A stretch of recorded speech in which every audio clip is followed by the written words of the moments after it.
Well, this was not unexpected. They were playing tricks on us. They said 2%, but the real intention was to increase VAT with 0.5 this year and 0.5 next year, which would lead to 16%.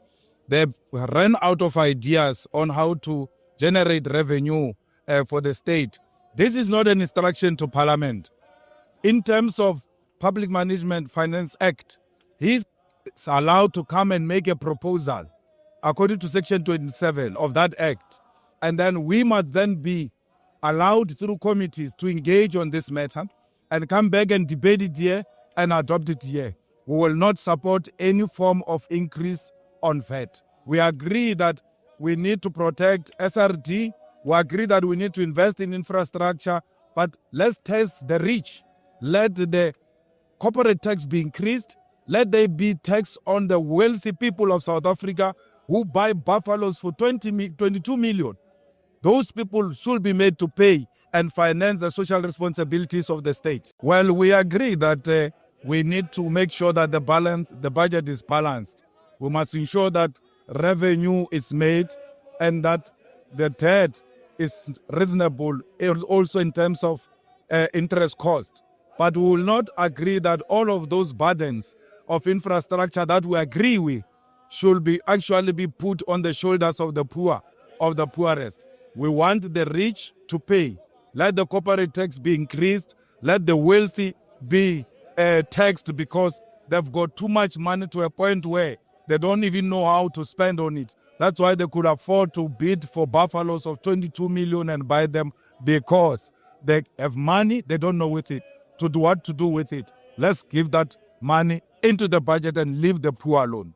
Okay, and Parliament itself is the task now, of course, of debating and also just voting on the budget itself. As the EFF, yes. Will you be in support of the proposed budget here? We will not vote in support of this budget.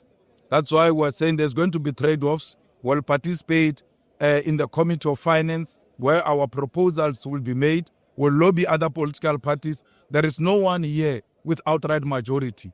Today, every decision that must be taken here must be through consensus and trade-offs. So we are going to make sure we lobby other political formations to ensure that we amend the budget. And this will be an opportune moment, by the way, for Parliament to amend the budget after 16 years when the laws were changed, allowing Parliament to amend the budget. We have never used that opportunity before. Let's use it to demonstrate to South Africa that Parliament is not a rubber stamp. Parliament can amend the budget, which is not in the best interest of the poor of the poorest. We are going to make sure that as through our participation in the Finance Committee, we amend this budget and redirect the monies that want to be achieved through increase of VAT into corporate tax and taxing the wealthy ones. In terms of the law, we are allowed as this Parliament to change this budget. It was in the past 10 years or 16 years ago where we were not allowed to change the budget. But we have since made amendment to those laws, and now Parliament cannot be used as a rubber stamp. Parliament can change and amend the budget, and that's what we are going to do with trade-offs.